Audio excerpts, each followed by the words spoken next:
So how are you this week? I don't know how you are. I mean, after last week's chat with Alan Clay, I've been thinking lots about Sedna and also having a sneaky peek at all the dwarf planets in my chart, which I guess is the kind of obsession all of us astrology fans have, is when we find out about something new that we can put in our charts and something new that we can interpret from, all of a sudden there's this kind of richness that opens up and a new possibility to understand ourselves and other people to a much greater level. So Alan's back and I'm going to be talking with him or listening to him and learning from him about Haumea, which I may not have pronounced correctly. I'll find out shortly. Every time I say it in my head, I'm thinking, how may I help you? Like, how may I? It kind of works with an English accent. I'm not sure how it's going to work with his accent from down under. It's currently 7 a.m. here, so that's my commitment to you and also to learning from Alan. I believe it's 6 p.m. where he is. Before I bring him on, I just want to show you, I've received his book this week.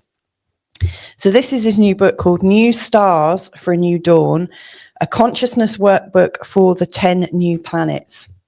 So I'm going to bring Alan Clay on now and let's see where this conversation takes us. If you like this conversation, by the way, feel free to, share, etc. But also put in some comments, like if you've, if you've looked at the dwarf planets yourself, then please let us know, what you've learned. And also if you've got some other questions, because who knows where these conversations will lead. But anyway, let's bring Alan on now. Good morning, good evening. How are you today? Good morning. Beautiful. Oh, what a lovely introduction there. Well done. Oh, thank you. Beautiful. Because we are inquiring with these new planets. Inquiring. That's a great way of thinking about it. Let me, just before we get going, I need to get my pen and paper ready so I can write lots of notes. We were talking about Sedna last week, and that was fantastic because I got a very different idea of Sedna. I'd always been going with the sort of mythology of Sedna, and I'd always seen Sedna as a bit of a victim. And I came out from it really seeing that where we're clinging on, for our life as we know it, we're missing the spiritual opportunity, and it's almost like a spiritual push forwards. Yeah. Or deeper into the mystery. So I got a lot from that. So Haumea also has very strong spiritual gifts. Where do you want to start with Haumea? Is there a myth about her? I don't know. Where do you want to start it? Because you know it better than I do. Let's start with where she is at the moment, because she's just gone into Scorpio in the sky. And we were talking about Sedna just going into Gemini. Yes. And so it's significant when these outer planets change sign. Yeah. Because the sign conditions the energy of the planet. Can I ask, what is Haumea's orbit? Because Sedna's obviously got quite a big one. A huge orbit. So Haumea is, let's find her. Sorry, I'm not trying to test you, I promise. You want me to check your book? They're done in order in the book in terms of going out from Saturn. And Haumea is around about the fifth out. She's sort of before Kwawa and after Varuna, I think. Oh, yes, and Sedna's right at the end, hence Sedna's massive orbit. Yeah. Right. I was going to ask you about the order of the planets, because you've got them written on the back of your book. That's the closest one to us, and then that's the furthest away. That's exactly right. So the top two, Ixion and Orcus, are actually in the same orbit as Pluto, essentially, at different angles, but essentially in the same orbit. And they all orbit in gravitational sync with Neptune. So, yeah. Sorry, I'm just writing notes. So before I ask that orbit question, you're about to say something. I think I'm jumping the gun a little bit today, Alan. Oh God, you're reading the book at the same time, and so you're deeply immersed. It's beautiful, and look, it doesn't really matter. What I find with looking at the dwarf planets, how will we do it? And it's not like we have to sort of start at the beginning and go through to the end sort of thing. Where actually it's more a fractal-based understanding where we get little bits here and there, and we put them together into a sort of a bigger picture. So, yes. So, well, Haumea, she's just gone into Scorpio. Look, she's from the Hawaiian Islands. She's the goddess from the Hawaiian Islands that sort of is the mother of Pele, the fire goddess. That's the fire goddess of all the volcanoes, and she's, what's significant about her in myth is that she's able to rejuvenate herself, to actually become younger. And she marries her son and her grandson, and this is how she keeps the line going. She's this constant, fertile sort of production of sort of psychic energy in the world that is what underpins life, sort of thing. Essentially, you know, that's the view of the Hawaiians. And what a beautiful view. So, and you know, the Hawaiian Islands, they're volcanic. And so she's the goddess of rebirth because of this ability to sort of become younger and sort of refertilize the sort of generations. And rebirth, you know, you can think of the volcanic islands of Hawaii as sort of being born up out of the sea and in a sort of a violent birth. And so she represents that sort of new beginning that clears away the old, and we just have to surrender to the newness and work with that. And if we're clinging on to the old, I mean, we had a bit this with Sedna when we were talking about clinging onto the boat of reality there and sort of trying to solve the Sedna problem, but it's not solvable. And so we just have to transcend it. That's what we found with Sedna. Now with Haumea, it's a bit of a different story where we tend to hang on to the old because it's known, it's familiar, and it's comfortable, and you know, that's what keeps us alive. The old keeps us alive. Actually, that's our view, and so we hang on to it. The trouble with Haumea is she does have that sort of creative force that a volcano has that is going to change our world, and we just have to surrender to that a little bit. Something you said there, Alan, like, you know, we live in a world where the old keeps us alive, or the assumption that the old keeps us alive. It reminded me of you saying she married her son and her grandson. So from her perspective, the young keeps her alive. That's right. Like, you know, you just need to get a younger model. That's right. Exactly. No, that's it. And there's a wonderful rejuvenation in that, you know. I love that word. I don't know if we talked about right and wrong in the Kuiper Belt last time. I like to say there's no right and wrong in the Kuiper Belt. And so when we're thinking of sort of Haumea getting younger and marrying her son and her grandson, there's no wrong in there. You know, we tend to think morally about these things. Yeah. But we're transcending that personal view into a more sort of etheric view. Yeah, where we need that rejuvenation of energy in our life force, in our family, in our, you know. I mean, we did kind of speak about that a little bit last week with Sedna and AI, you know, like the idea that the next generation is always standing on the shoulders of the previous generation, and you know, we're always giving birth to our successors. you know, like the youth is like the future does belong to the youth, doesn't it? Totally, absolutely, and they're so lucky. They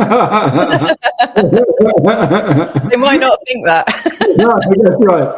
They don't think that, but but yes, that's a Haumean energy. You're getting it there. The sort of the more collective sort of community, sort of Haumean energy of we are always the older, are sort of helping the young, and the young have the opportunity. You know, it's a beautiful Haumean experience, actually, and we get that from her.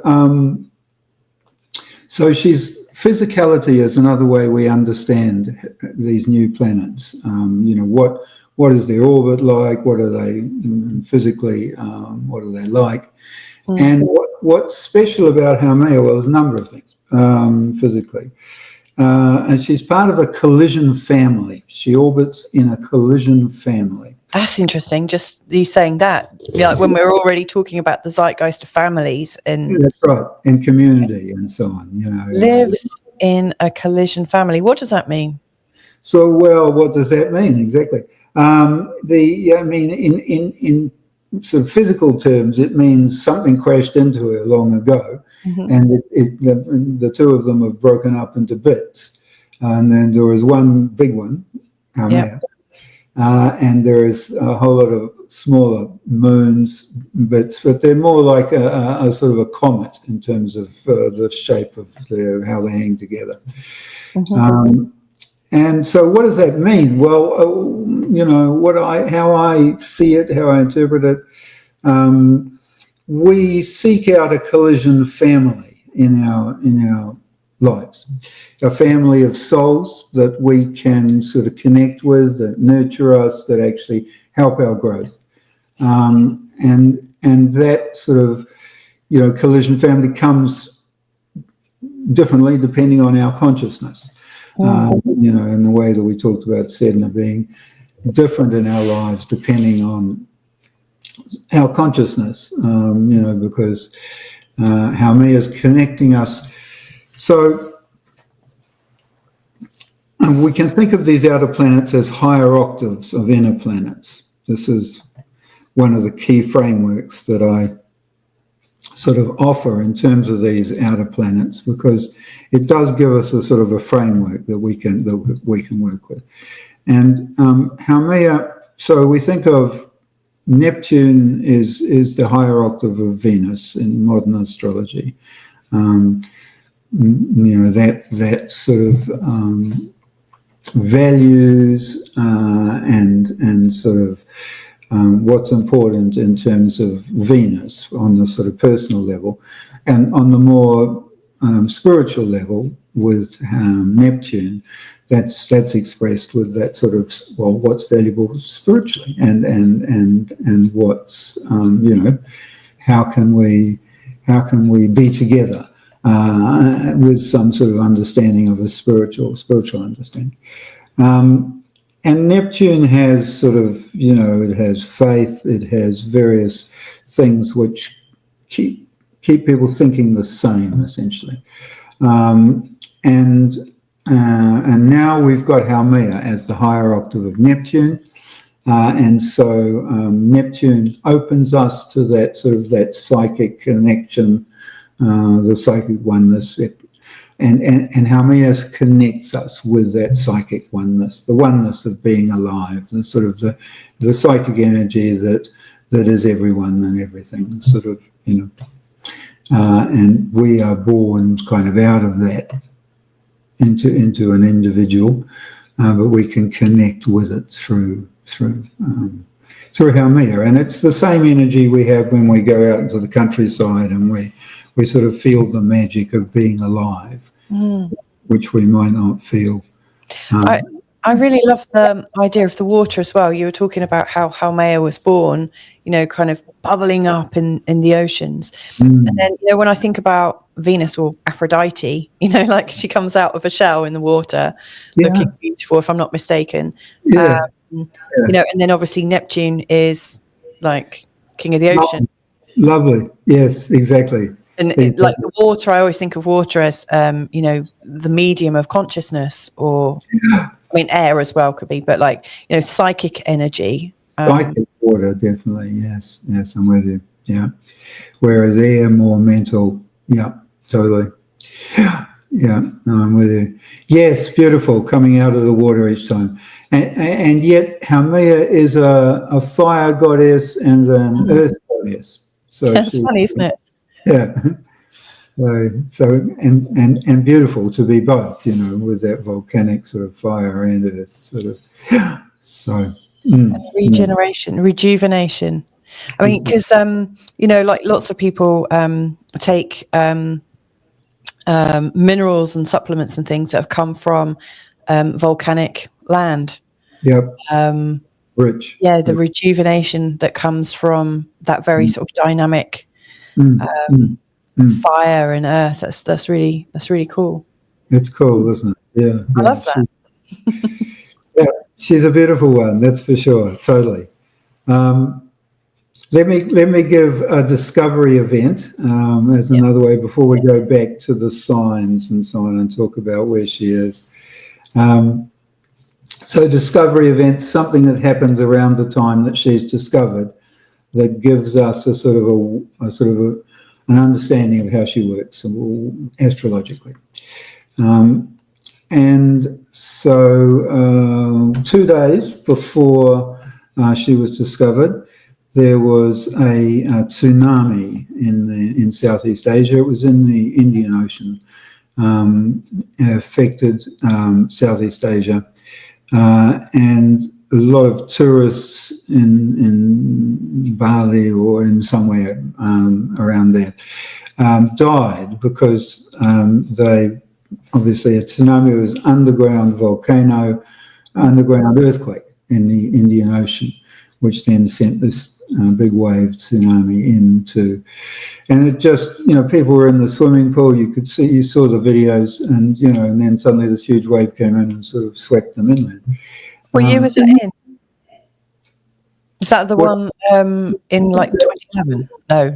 Yes. I think it was the one at Christmas, like Boxing Day. You got it. Yeah, you got it. Yeah. That's it. That was a big one. That was a big one. Yeah.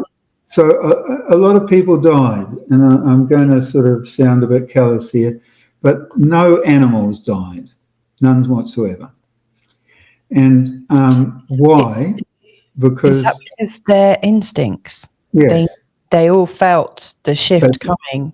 They all felt the shake of the earthquake, and they ran inland. They just ran inland, and we don't feel it. We're not sensitive, and so good message. And this is yeah. So she's and so we have to be sensitive. It's like that volcanic birth sort of thing. We can't we can't argue against it. It's not. We have to go with the change and find a way to survive in this new environment that's here. And we have to surrender the old gracefully in that process. We can't be hanging on to the old, which we do because we want the security. It gives us security, and so and so. But there is no security in terms of these outer planets and the bigger picture. Well, I guess the only security there is to be in the flow of the psychic energy, because that is your security. Like for the animals, that was their security. Exactly. And they trusted their instincts. So, I think a lot of humans might have an inkling something's about to happen, but they don't take themselves seriously. Yes. Totally right. No, I know myself. I have instincts. I don't honor them. Yeah. And then it happens. Yeah. This is the honoring the Uranian intuition sort of thing. But there's deeper stuff with the Haumea instincts there, where we're tuning into the psychic life force, and we're feeling the changes that are coming.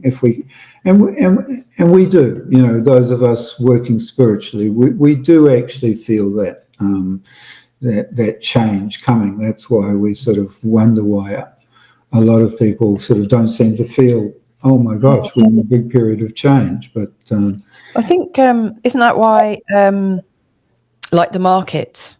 You know, I'm not an avid follower of the markets, not by a long shot, but I've read a few astrology books about the markets and, you know, what might precipitate a move in the markets. And it's interesting that the markets shift as particular planets are, like, in particular, moving from sign to sign. And like what would, like, I think, you know, like the insecurity or the feelings of anxiety, that kind of sense that something's not quite right, we don't quite understand the energy. I think what was described was the human kind of spidey senses, as they all start tingling, all of a sudden people don't buy, or they suddenly sell, you know, like they all of a sudden the behavior changes. And the more some people do it, a bit like, you know, when you see in animal videos, one deer turns around and then they all follow them. You know, they all move as one. With humans, it's a lot less easier to see. But maybe the Heart Institute might have, like, you know, the Heart Math Institute have done exercises where they've, is it like a coin flip, where they've got some kind of generator that is flipping a coin or coming up with a 1-2 or a yes/no answer or something like that. And it's been going for years. That's my understanding. I might be telling this wrong, but at times when there's like a big event like 9/11 or something like that, all of a sudden the randomness of that machine starts throwing up chains of numbers. It stops being random and it starts to it starts to change. So is there some kind of consciousness sensing a big change? And we can all tap into it. Yeah, totally. I mean, there is definitely much more than meets the eye in terms of what's happening in the world. And it's fascinating. Sorry. This is. I don't think, did we talk about dark matter and dark energy for Sedna? That was another discovery event. So dark matter and dark energy was proved by 2 scientific studies in Sedna's discovery here. And what that means is that the known, all of the stuff that we can sense in the world is only 5% of what's actually around us. There's another 95%, which is dark matter and dark energy, in our rooms right now, around us, in our bodies. And we can't sense it. We can't actually, you know, but obviously, you know, some of us can. You know, well, this is where we get the ESP, the sort of extrasensory perception, you know, whatever else. And when people come out of their right mind, you know, like people when they have a stroke or something, or they have some kind of big experience where all of a sudden or an awakening experience where their mind kind of shatters, then they can sense all these things, can't they? Or some can. And that's right. No, and people are different too. So, but there's a whole range of experience that we are sort of now sort of enabling with these new planets. They're each sort of a way that we can sort of enlarge our understanding of the world, our interaction with the world. Everything is much richer than we've been giving it credit for, and so we're at a wonderful point from that point of view. But we're also being forced to do it, and so let's talk about Haumea and how she's has been going from Libra to Scorpio, and how we're being forced to do it with relation to Haumea. So she spent, I actually don't know, 25, 30 years in Libra, and I'm going to suggest that's the period where you know, Libra is all about justice and so on, and human rights has sort of, it's just, we have rights, we have human rights. It's the first time in history that there has been human rights. It's been Haumea in Libra of this cycle. And it's been like natural, everyone should have them. We all have human rights, in Iran they should have human rights, and everyone should have human rights. And this is unusual. This is like the first time in the world. It's also been the sort of LGBTQ plus experience where we've sort of relationship, Libra, Venus, bigger idea of what relationship is with Haumea there. What is Venus, Neptune, Haumea, the higher octaves there. And so the idea of who you love and how you love, it's broadened in that Haumea in Libra. So I'm sort of talking about that just to sort of give us a view of how Haumea has been working, so we can then see. And she's gone into Scorpio over the last couple of years. And I'm going to suggest a bit of a firebrand in Scorpio. The Scorpio got a bit more of a sort of, get up and go, Plutonian energy and Mars. And so she's,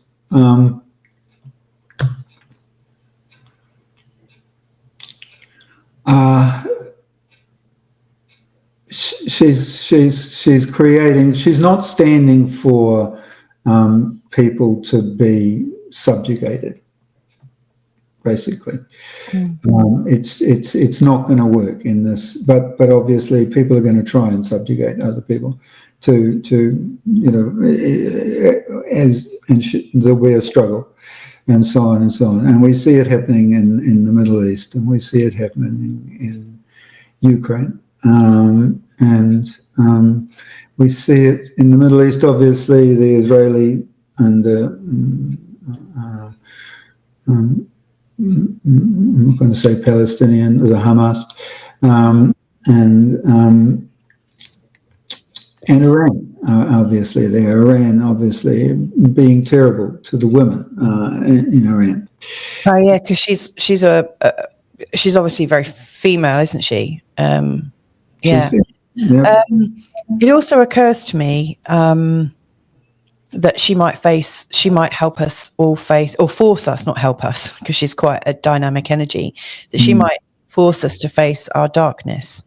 Yes. To then find our connection. Cause it's a bit like a bump on the head, isn't it? A lot of people, when they like come into their spirituality, they have to be forced, really. Like some big life event usually happens.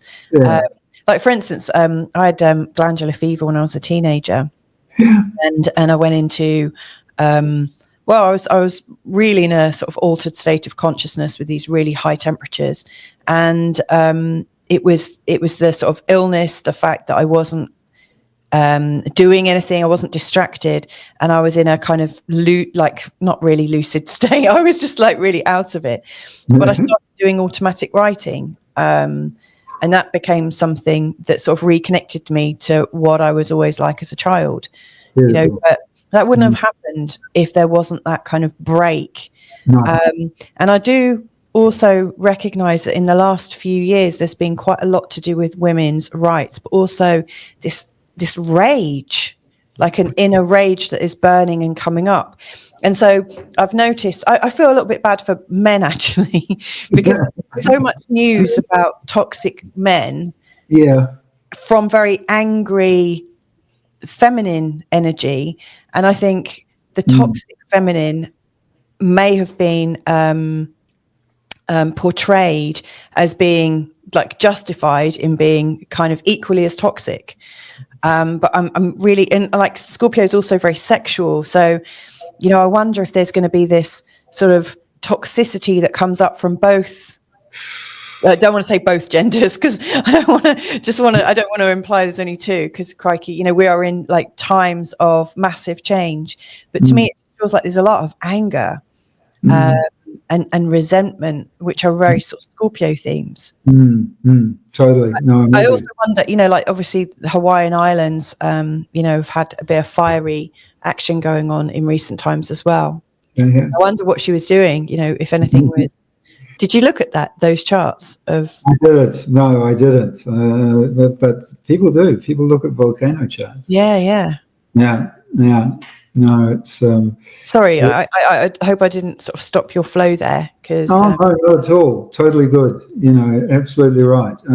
I think so. It's a huge change that she's moving into Scorpio, basically, and she's going to be there for the next 20 years. So we really have to sort of, I think, walk our talk. Sort of, do.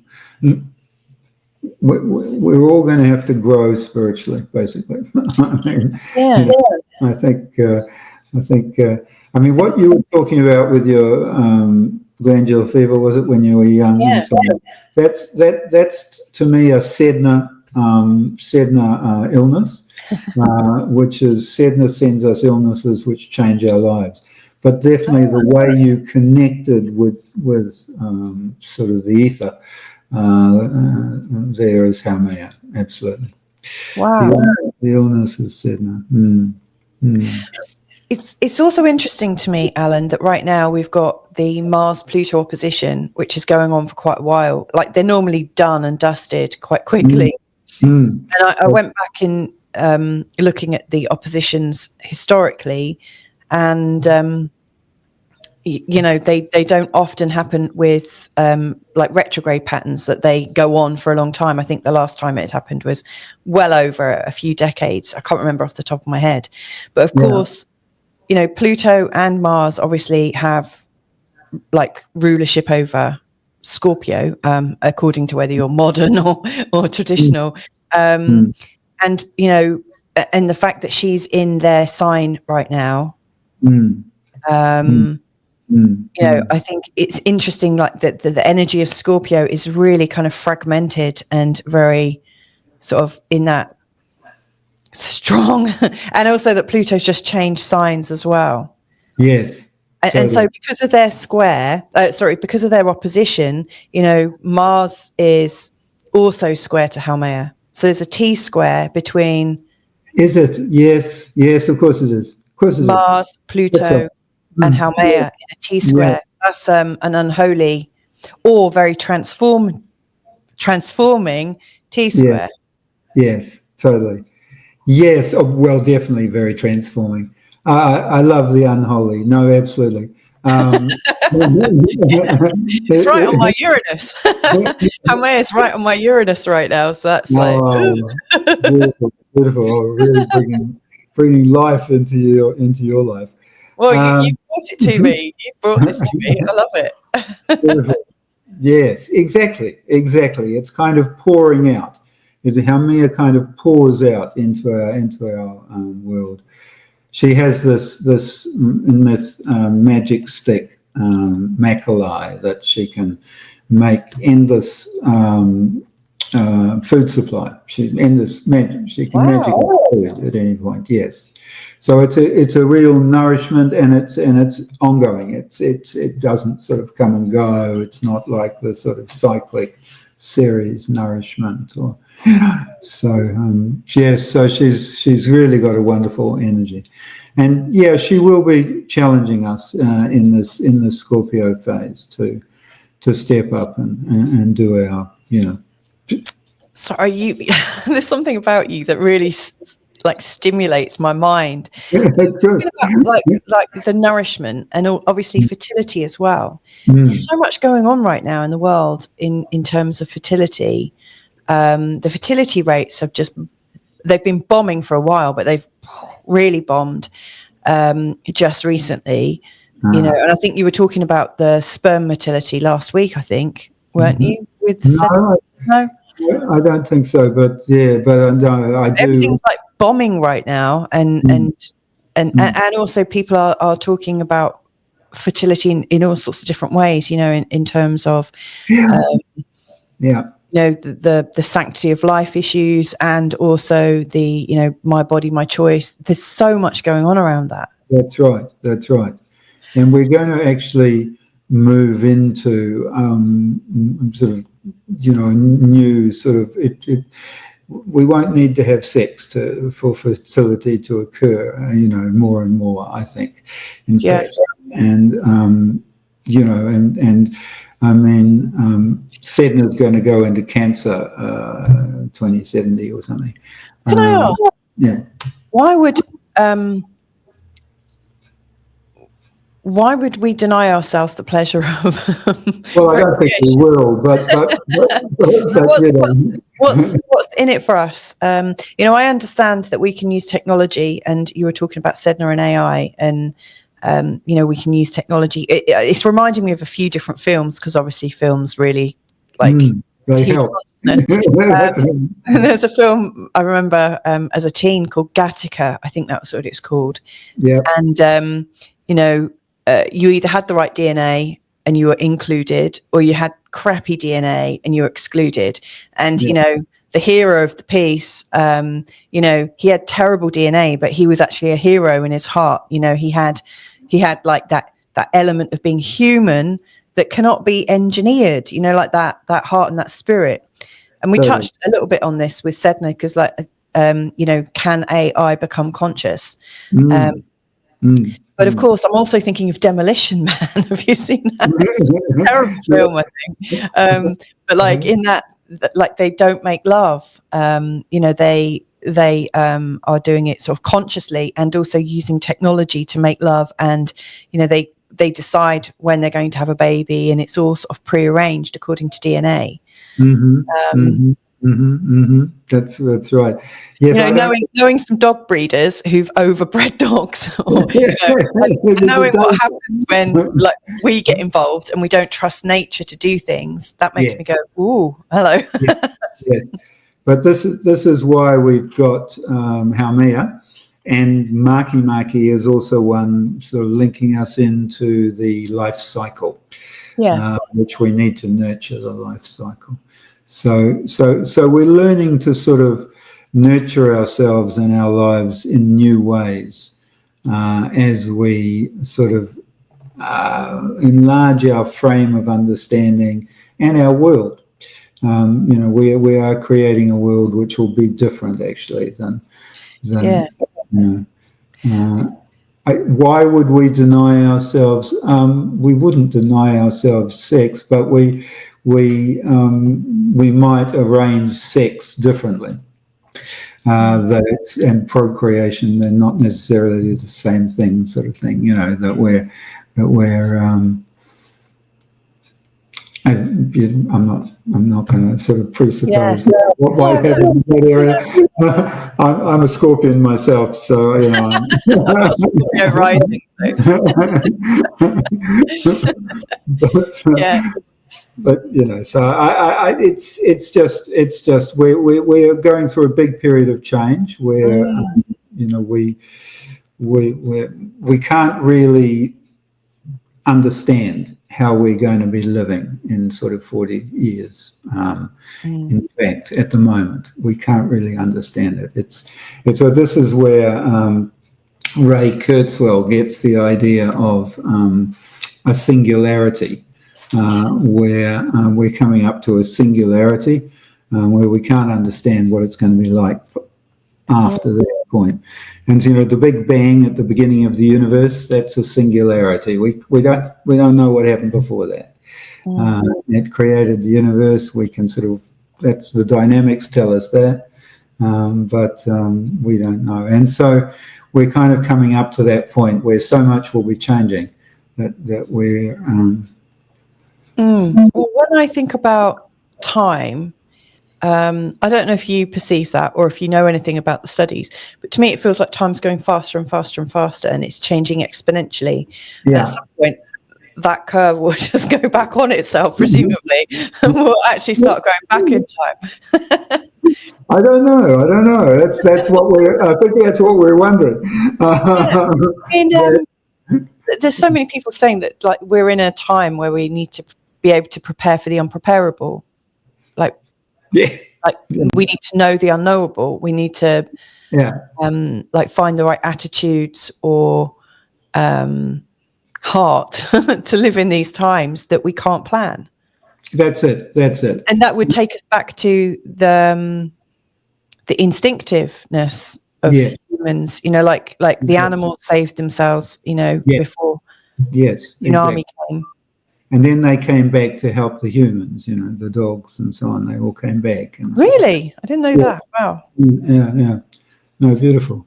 So you were talking about the nurture life cycle then? Yes. Well, that's Makemake. And yes, that's what you were just talking about in terms of that larger frame of more intuitive understanding and so on. We can't sort of think it out. That's the Mercury, Uranus, Makemake.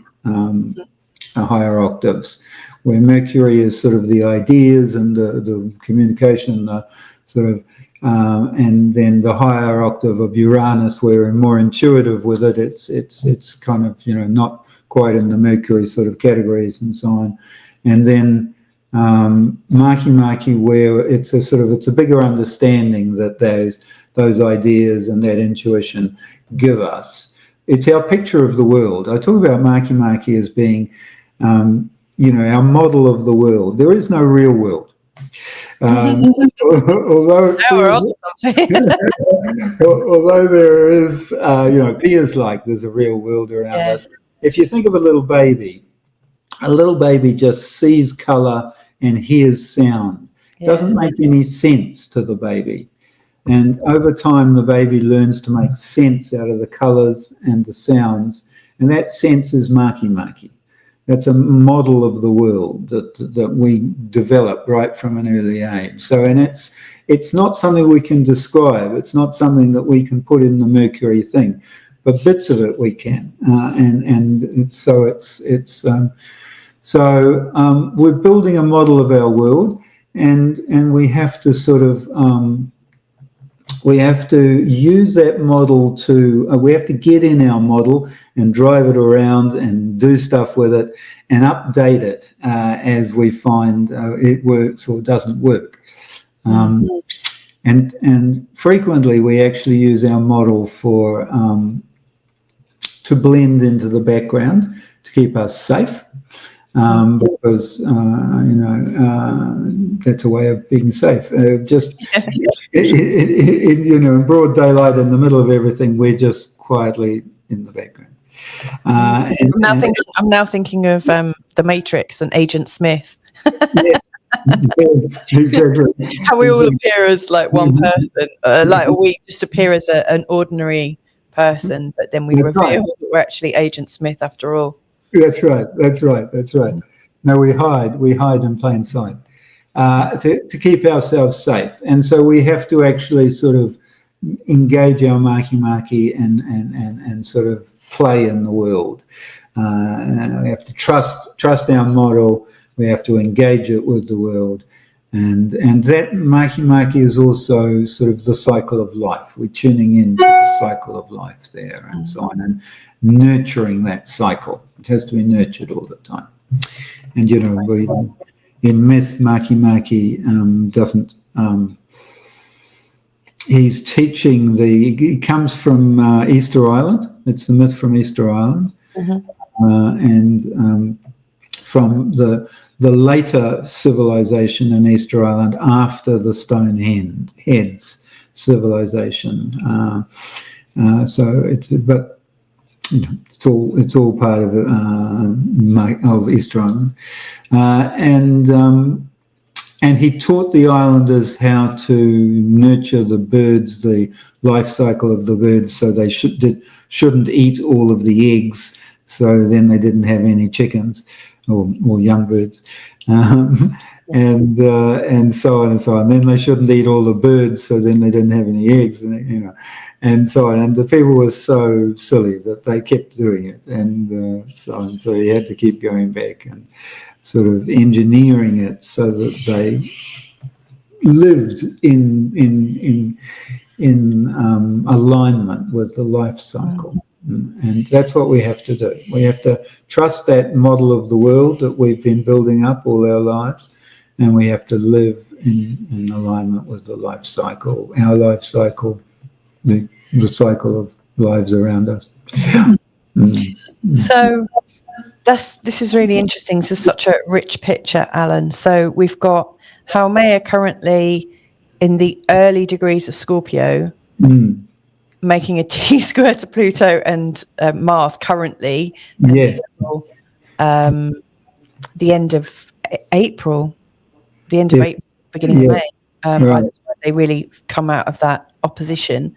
Right. And where's Makemake right now? So Makemake is... I can check, actually. Yes, why don't you check? I have difficulty doing two things at once.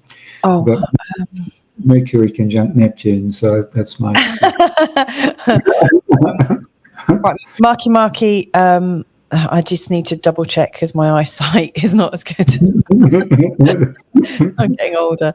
Makemake currently is at 11 degrees in the sign of Libra. Right, yes. And Haumea is, right slap bang on my Uranus at 2 degrees. Yeah. Exactly. Yes. Yeah, and I've got Makemake on my Pluto right now as well. Wow. They are like Makemake in the middle of Libra.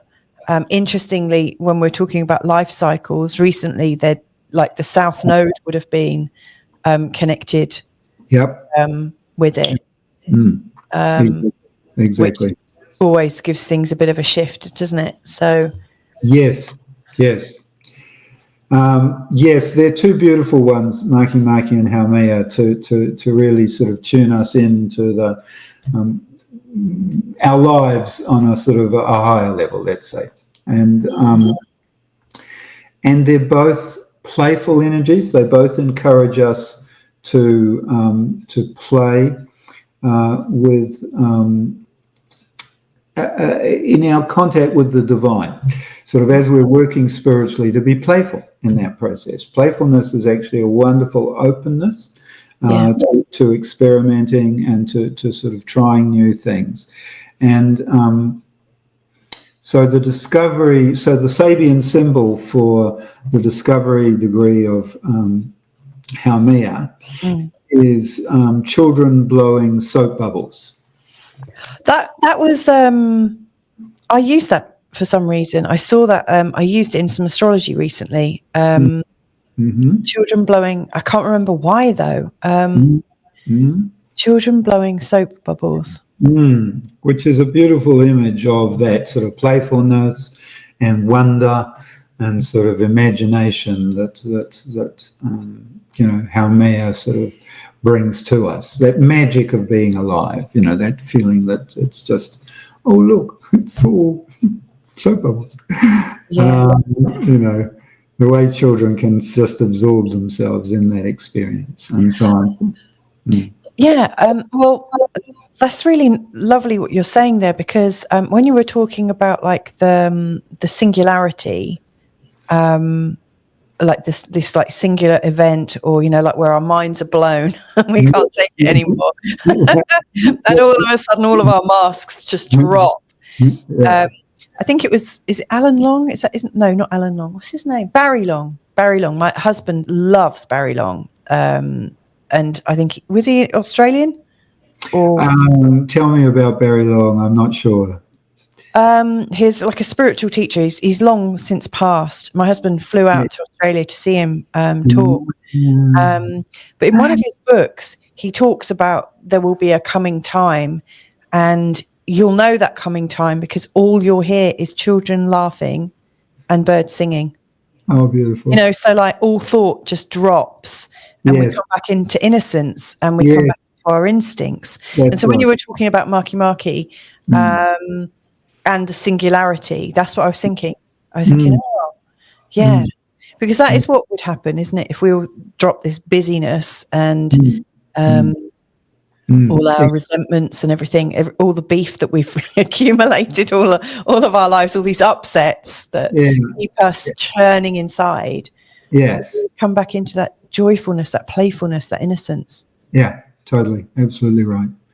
And Sedna's always encouraging us to drop all that stuff. That's what Sedna's all about. And she's her Sabian symbol is an old woman putting a bag out a window in the sunlight, emptying a bag out a window in the sunlight. Wow.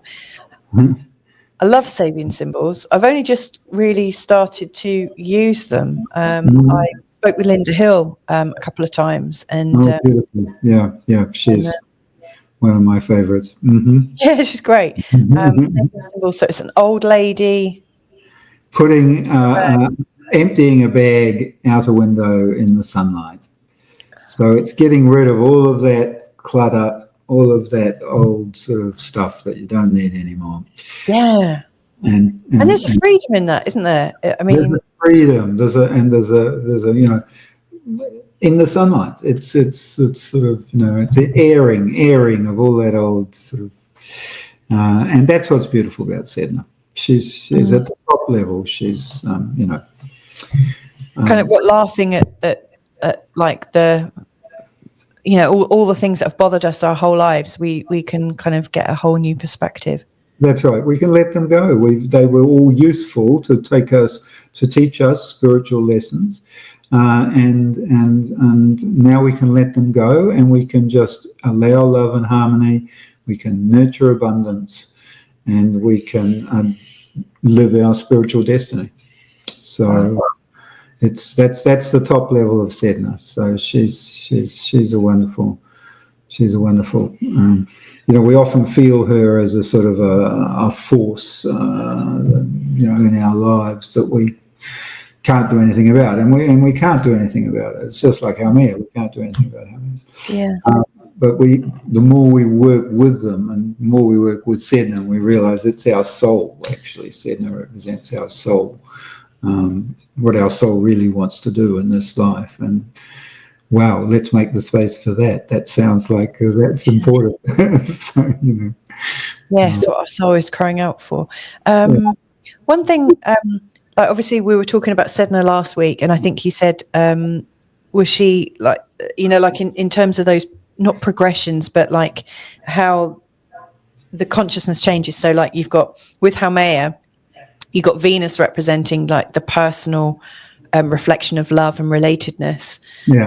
And Neptune showing the spiritual, and then Haumea is the oneness perspective of that, yes. It takes it up an octave. It takes Neptune up to a more spiritual level, an even more spiritual level. And some people, when I've said this, what does that mean? Well, exactly. What does it mean? And, that's what we're here to find out. That's right. That's right. And then you've got the same with so Mercury, Uranus, and then Makemake. Was the sort of like the base, was that the moon and Ceres and then Sedna?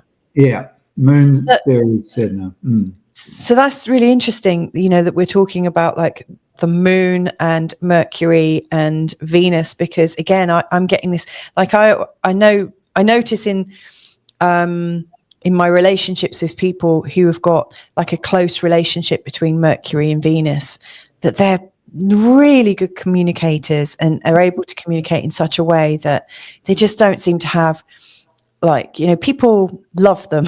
They're really quite magnetic. People just absolutely adore them, and they're just like got such naturalness, and it's almost like they're it's quite youthful as well, like their ability, and obviously the moon and Mercury, I always think of them as being quite young as well. Yeah that's right, and approachable and sort of good in contact sort of thing. Totally. Yep. I'd introduce Vada into that in terms of being loved for shining your light. That's nice. Yeah. That's the new one we've been working with at the uni this year. So that course is just sort of wrapping up in the next week or so.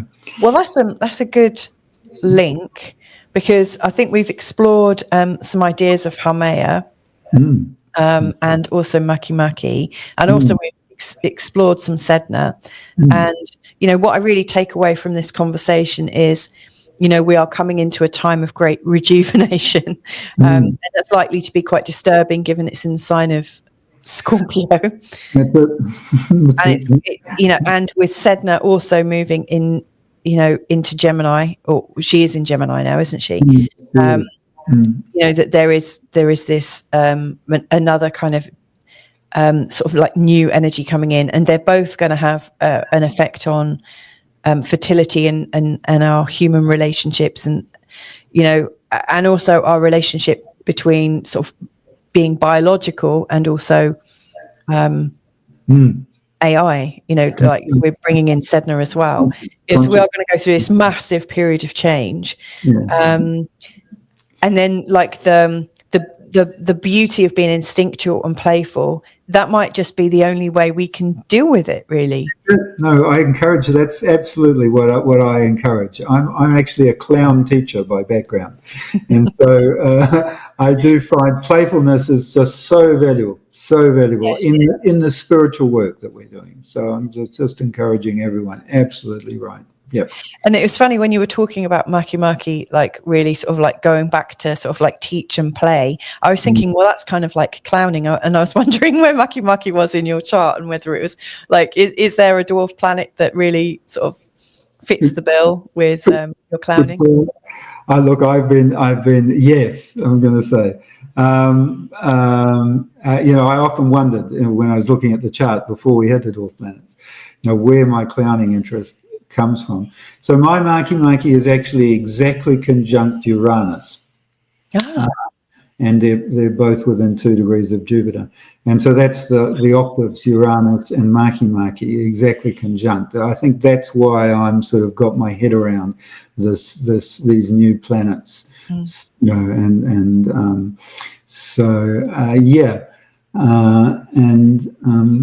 So and have you seen a sort of expansion as well, like a further expansion earlier this year, around the time of the Jupiter and Uranus conjunction?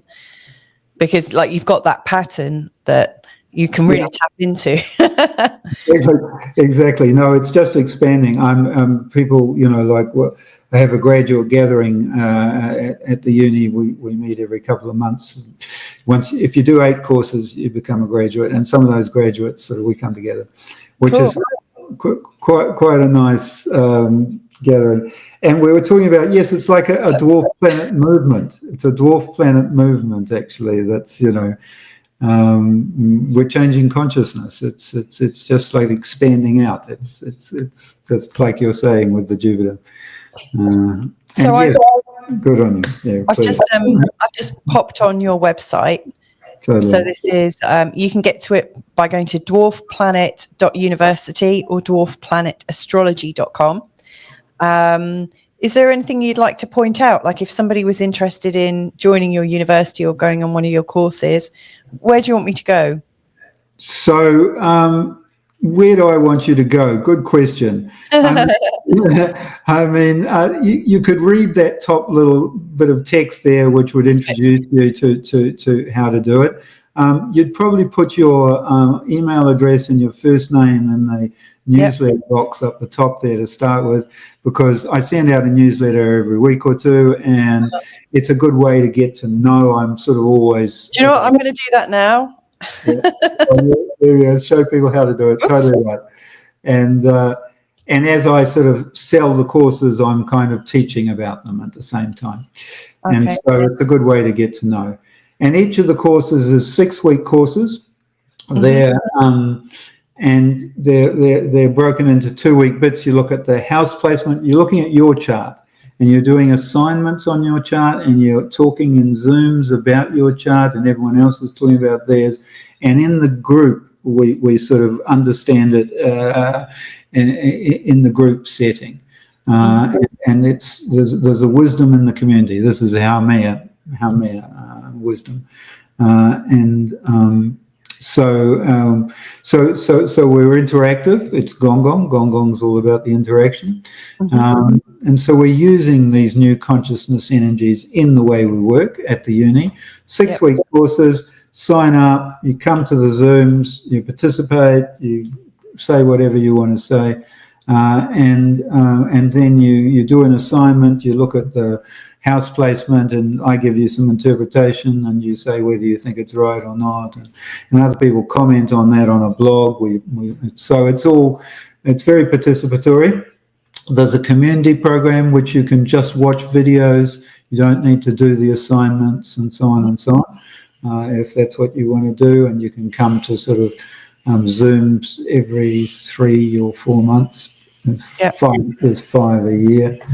And that's, and if you do 8 courses, and people get addicted to them, because we change our lives actually by onboarding each of these consciousness energies. As you see it in your chart and you see it in your life, you write about the assignment, you say, oh, I'm sort of, oh, I see how that's happening in my life. And when I was a child, it happened like this and so on. You don't have to do that. Some people do. And in those assignments, you see how it's manifesting.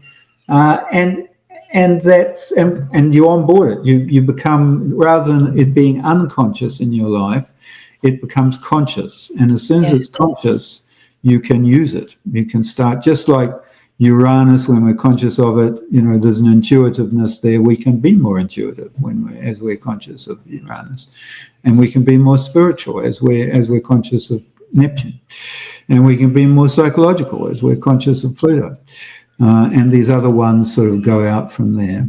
Haumea. I was just going to ask. Sorry. Do you this? Maybe I'm a little bit.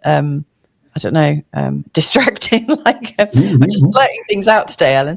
Do you find that you tend to attract more people that have, in terms of their charts, people that have more to do with their outer planets? Because, the outer planets are the higher harmonics of the inners. And I'm guessing if somebody's got a chart, I mean, my chart, for instance, my outer planets are the ones that really steal the show, as opposed to the inner. And so I feel really sort of connected already to the next step out. I wondered if, like you've described these pathways, I wondered if that played out in the people that come into your life and come into your academy, your university. I think so. I kind of want to say that everyone's chart is actually aligned like that. That the outer planets, lead them out further and further into this new consciousness as they embrace them.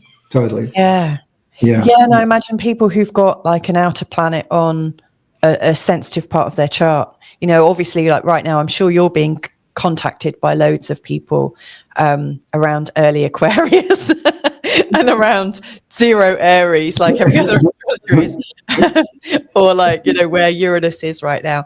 Anywhere where there's like something really like long, tough and interesting, that it's creating a difference in their life and some uncertainty. Exactly. They're probably the questers, aren't they? That's right. It's the outer planets move. They've got bigger orbits, so they appear to move slower in our lives, in our charts, and so they're affecting us for a longer period in one place or in a close, and so. Yes, and definitely Uranus opens us to the, it's just, that's the beauty of Uranus, just opens to this newness, Oh, love it. Oh, and yes, I can also recommend purchasing one of Alan's books. This is very good. I've put a little ruler in to so I can go back to this when we finish chatting. But that was brilliant. Thank you once again. Oh, that's so beautiful. Have you got a final thought you just want to leave us with? Well, I just want to encourage people that the book New Stars for a New Era is readable for people without any astrological experience, or knowledge. So you don't have to sort of know all about the inner planets to embrace these new ones or these new consciousness energies. And it's just like sort of if you at the university, if you come to courses there, you are studying your own chart and so on. You can do that just as a beginner. If you kind of trust the community and just and trust your own growth and sort of stay open, sort of thing, you'll pick it up. You just pick it up. And so that's how the book's sort of written. I mean, that's brilliant, actually, because I think that's how everyone learns astrology. I mean, yes, you can do it formally, but our first forays into astrology is learning on our own charts and then learning on the charts of people we love.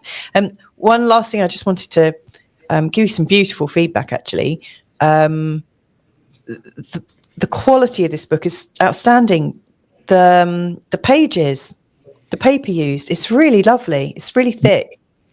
It's very luxurious, because you get, like, sometimes, like in modern days, you know, you get these books and they don't really feel quality. This feels really good. You've put some care into this. And there's the color images for each planet, which cost a little extra and so on, but well worth it. Yeah, well worth it. Totally. Yep. Well, thank you so much once again, Alan. Will you just stay on after I hit stop? Don't disappear, because I'd love to chat with you for a little bit if you've got some time. But thank you once again. And may I thank you on behalf of the Feel Good Astrology community as well, because I've had some lovely bits of feedback on our video. I think this is really important work that you're doing. So thank you so much. Oh, thank you. Thank you for saying that. It's beautiful. Totally. And if you've enjoyed this, and please do, write some feedback, like write what you've learned about dwarf planets and how you're enjoying them. And obviously, if you've got some recommendations or some requests to make, then just make them, and I can always pass them on to Alan. But you should also check out his YouTube channel. That's Dwarf Planet University. That's it, at Dwarf Planet University. Yeah. All right. So thanks for watching today, and hopefully we'll catch you again real soon. Lots of love. Yeah. Bye for now. Bye-bye. Love you.